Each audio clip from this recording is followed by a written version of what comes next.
মহা হিসাব নিরীক্ষক ও নিয়ন্ত্রক সিএজি এর অধীনে ৩ অধিদপ্তরের অডিটররা অডিটর পদে ২ ধরনের বেতন বৈষম্য নিরসন ও ১০ম গ্রেড বাস্তবায়ন চেয়ে শান্তিপূর্ণ অবস্থান কর্মসূচি পালন করে।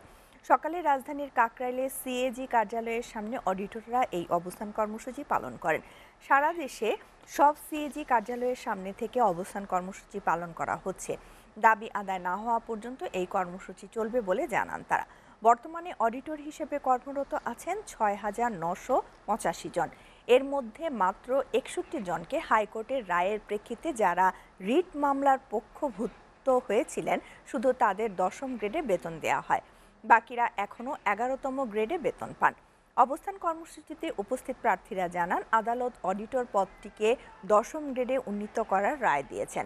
সিএজি কার্যালয় ও এর অধীন দপ্তরগুলোর অডিটর পদের বেতন গ্রেড ১১তম থেকে ১০ম গ্রেডে উন্নীত করার জন্য অর্থ মন্ত্রণালয়ে ইতোমধ্যে চিঠি পাঠানো হয়েছে, কিন্তু অদৃশ্য কারণে এখনও সেটি বাস্তবায়ন হচ্ছে না।